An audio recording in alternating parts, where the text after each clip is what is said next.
ये है मेरे पास एक खराब वाटर पंप। किसान भाइयों की जो दवा छिड़कने की मशीन होती है उसके अंदर ये लगी होती है और भी बहुत सारी जगह पर इसका यूज किया जाता है। और इसकी खास बात ये होती है कि 12 वोल्ट पे चलती है और इसका प्रेशर जो है ना बहुत ज्यादा होता है। तो भाई अभी ये जो मोटर है ना खराब हो चुकी है और अगर आपके पास भी इस टाइप की खराब मोटर पड़ी हुई है तो इसको भूल कर भी मत फेंकना, क्योंकि ये जो मोटर है आपके लगभग 6,000-7,000 रुपए के आसपास आपके बचाने वाली है। तो भाई चालू कर दे वीडियो को, और वीडियो चालू करने से पहले आप सभी को बोलना चाहूंगा कि चैनल को सब्सक्राइब जरूर कर लेना, क्योंकि बहुत सारे देखते तो हैं वीडियो लेकिन सब्सक्राइब नहीं करते। फटाफट से कर लो यार।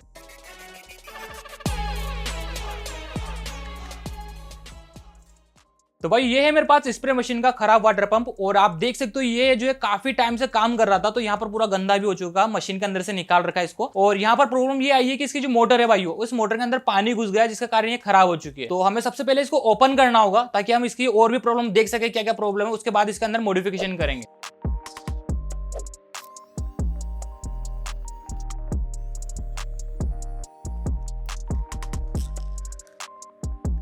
अभी देखो भाई मोटर जो है ना हमारी नई जैसी दिख रही है, क्योंकि ये कवर के अंदर थी और ये उसके बाद भी स्प्रे मशीन के अंदर थी, तो यहाँ पर कोई भी डस्ट वस्ट लगी हुई नहीं है, बिल्कुल ठीक है। तो हम इसको बाद में रिपेयर कर सकते हैं और इसकी स्पीड भी बढ़ा सकते हैं। लेकिन भाई अभी जो मोटर हमारी चल नहीं रही है तो यहाँ पर इसको निकाल देते हैं इस टाइप से। और यहाँ पर देख सकते हो आगे साइड में पंप है हमारा और नीचे की साइड में आप देख सकते हो इस टाइप की मोटर लगी हुई है। तो यहाँ पर हमारे मोटर के वायर जो है इनको कट कर लेंगे।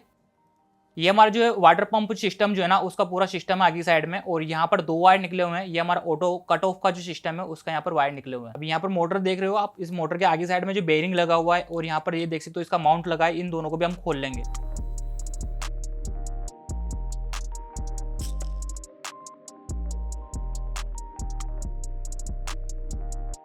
तो यहाँ पर हमारी मोटर के अंदर से बेरिंग मैंने निकाल दिया है, और यहाँ पर आप देख सकते हो जो बेरिंग के बीच में प्लास्टिक का पार्ट लगा हुआ था ये भी मैंने यहाँ पर निकाल दिया इसके अंदर से। वीडियो में आगे बढ़ने से पहले आप इससे मिलिए, ये है चीनू, जो कि हमारा नया पेट है और इसने आने के बाद में हमारे पूरे घर के अंदर आतंक मचा रखा है। इसके बहुत सारे हेयर्स है जो कि हमारे घर के अंदर आपको इस टाइप के बिखरे हुए मिल जाएंगे। इस प्रॉब्लम को सोल्व करने के लिए हमने मंगवाया अगारो कंपनी का यहाँ पर अगारो का pet grooming kit and vacuum cleaner. इसके अंदर हमें मिलता है एक लेदर का सॉफ्ट सा हैंडल, 2 स्विच मिलते हैं जो कि एक ऑन ऑफ करने के लिए और यहाँ पर एक मोड चेंज करने के लिए। फ्रंट में एक डस्टबिन मिलता है जिसे ओपन करने के लिए यहाँ पर स्विच दिया गया है।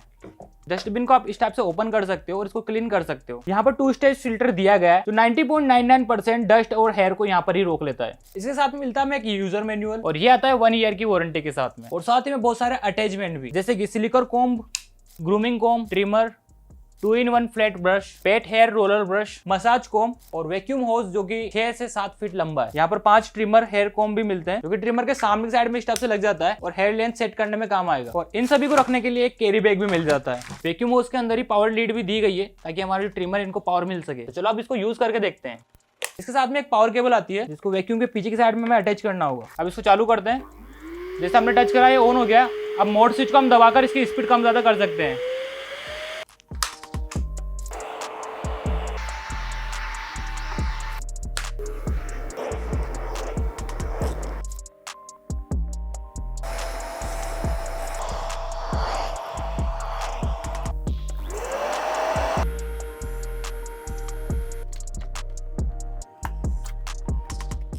अगर आपको इस प्रोडक्ट को परचेस करना है तो इसका लिंक डिस्क्रिप्शन में मिल जाएगा। अब यहाँ पर मैं एक BLDC मोटर लेने वाला हूँ। आप देखिए ये जो थोड़ी अलग टाइप की BLDC मोटर है हमारे पास, और ये काफी पावरफुल मोटर होती है। छोटी दिखती है लेकिन काफी ज्यादा पावरफुल होती है। अधिकतर लोगों ने अभी इस टाइप की BLDC मोटर देखी होगी जो कि ड्रोन के अंदर यूज करते हैं, और ये जो है काफी RPM पे घूमती है, लेकिन भाई इसका टॉर्क बहुत कम होता है। तो अभी यहाँ पर क्या है कि इस मोटर का यूज करेंगे, इसका टॉर्क भी बहुत ज्यादा होता है और RPM भी काफी ज्यादा होता है। ठीक है, तो यहाँ पर आप देख सकते हो ये जो मोटर है ये भी आप यूज कर सकते हो, लेकिन आपको यह ध्यान रखना कि जो केवी रेटिंग है वो कम से कम यूज करोगे ना आप तो अच्छा रहेगा। यहाँ पर तो यहाँ पर आपको केवी रेटिंग कम का यूज करना है। ठीक है, और दूसरी बात इसके अंदर शाफ्ट जो है ना ये ऊपर की साइड की जगह नीचे की साइड में निकालनी पड़ती है। अब भाई यहाँ पर जो मोटर देख रहे हो आप, इसके अंदर यहाँ पर देखो ऊपर की जो बॉडी ये घूमती है यहाँ पर, और ये जो शाफ्ट है ये पीछे की साइड में निकली हुई ऑलरेडी, ये भी घूमती है। ये जो हमारी RC टॉयज कार जो होती है ना उसके अंदर यूज होती है, और बोट होती है उनके अंदर यूज होते हैं, और ये काफी ज्यादा पावरफुल होती है। तो हम यहाँ पर इसी मोटर का यूज करने वाले हैं। अभी भाई इस मोटर के ऊपर जो बेरिंग लगा होता है ना, इस बेरिंग को हमें खोलकर इसके ऊपर फिट करना होगा। तो यहाँ पर आप देख सकते हो ये जो होल काफी बड़ा है, तो यहाँ पर प्लास्टिक का शीट लगा हुआ है था, मतलब प्लास्टिक का एक पार्ट लगा रखा था इसके अंदर। तो यहाँ पर ये जो प्लास्टिक का पाइप इसके अंदर हम लगाकर इस मोटर को लगाएंगे। तो यहाँ पर देख सकते हो जो मोटर की शाफ्ट है मोटी है और इसकी पतली यहाँ पर शाफ्ट है। तो अभी यहाँ पर ये भी इसके अंदर फिट नहीं होगा। तो यहाँ पर मैंने एक जुगाड़ लगाया है, मैंने यहाँ पर इसी टाइप का एक प्लास्टिक का पीस बनाया है और इसके अंदर जो होल किया है वो थोड़ा पतला वाला होल किया ताकि हमारी मोटर जो है शाफ्ट इसके अंदर फंस सके। और यहाँ पर आपको ध्यान देना है कि अगर आप इस टाइप का पीस बनाते हो तो आपको जो होल है मिडिल में नहीं करना है, थोड़ा आउट में करना है, ठीक है, ताकि ये जो है इस टाइप से मतलब मिडिल में ना घूमे और राउंड राउंड घूम सके और इसके अंदर वाइब्रेशन हो सके। तो यहाँ पर इस मोटर के ऊपर को फिट कर देते हैं।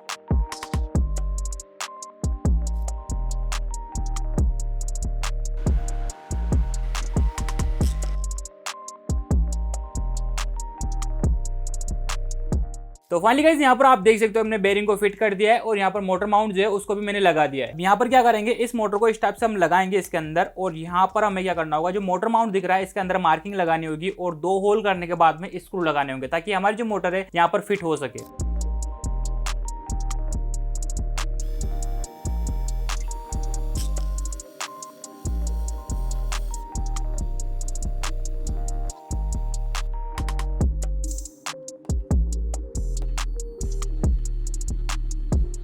तो फाइनली गाइस यहाँ पर आप देख सकते हो कि हमने जो पूरा काम कंप्लीट कर लिया है और यहाँ पर हमारी मोटर भी लग चुकी है अच्छी तरीके से और यहाँ पर बुलेट कनेक्टर भी लगा दिए ताकि हम एसी कनेक्ट कर सके। अब आपके दिमाग में आ रहा होगा विशाल भाई हमारे 1000 रुपए कैसे बचे इसके अंदर, इसमें तो और ज्यादा खर्चा होगा क्योंकि जो मोटर होती है वो लगभग 400-500 रुपए की आती है, लेकिन ये जो मोटर है BLDC ये थोड़ी महंगी मिलती है। अब भाई ये जो है नॉर्मल स्प्रे मशीन नहीं रहा है, अब ये जो एग्रीकल्चर ड्रोन जो होते हैं बड़ी साइज के उसके अंदर जो स्प्रे पंप लगा होता है ये वो बन चुका है यहाँ पर। और आपको स्क्रीन पे फोटोज दिख रहे हैं, इनकी रेट देखिए, जो एग्रीकल्चर ड्रोन के अंदर स्प्रे मशीन होती है उसकी रेट कितनी ज्यादा होती है, 7,000 8,000 और 10,000 रुपए के मिलते हैं। इसका कारण ये होता है भाइयों कि ये जो है वेट में काफी ज्यादा हल्के होते हैं। अब यहाँ पर आप कंपेयर कीजिए, सेम साहब डीसी मोटर जो है ना ये काफी ज्यादा भारी होती है और ये जो मोटर है काफी हल्की होती है। और यहाँ पर देख सकते हो इसकी लेंथ देखो कितनी बड़ी है, जो हमारी मोटर है इतनी बड़े में तो पूरा पंप ही आ गया है और भाई इसका जो वजन कम हो चुका है और यहाँ पर जो हमने मोटर लगाई है ये काफी ज्यादा पावरफुल है, तो यहाँ पर ये काफी स्पीड में घूमेगी, जो प्रेशर है वो बहुत ज्यादा बढ़ चुका है। और दूसरी बात की ये जो है काफी कम करंट खींचती है। हमारा जो ड्रोन होता है उसके अंदर एक बैटरी लगी होती है जो कि अगर ज्यादा करंट खींचेगा तो बैटरी काफी जल्दी खत्म हो जाएगी और हमारा जो स्प्रे है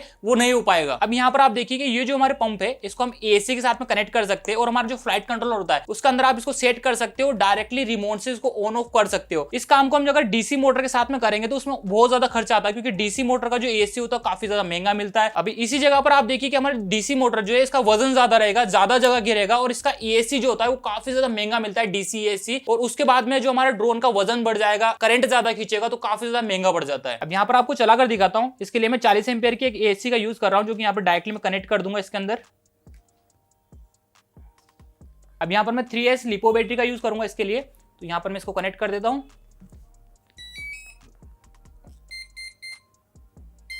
अब इसको चलाने के लिए यहाँ पर मैं सर्वो टेस्टर का यूज करूंगा और यहाँ पर आप देखिए, ये देखिए हमारा स्प्रे पंप चालू हो चुका है और अभी यहाँ पर मैंने काफी कम स्पीड कर रखी है, इसकी स्पीड हम जो है बढ़ाएंगे। देखो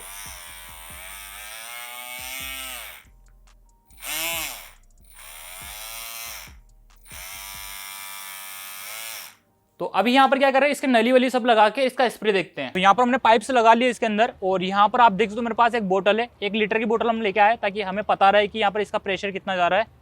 और यहाँ पर मैं बैटरी कनेक्ट करूंगा इसके अंदर।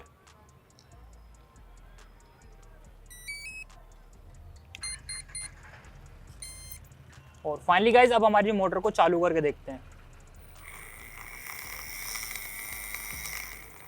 यहाँ पर कुछ चेंजेस किया है। यहाँ पर आप देखो जो ये बड़ा वाला पाइप है ना ये आउटलेट का है, जो मैं समझ रहा था उसका इनलेट का है। मतलब ये जो है ना यहाँ पर यहाँ से हमारा प्रेशर निकलने वाला है और छोटे वाले इसके अंदर से मतलब अंदर साइड में जाने वाला है। तो यहाँ पर इसको चालू कर दें।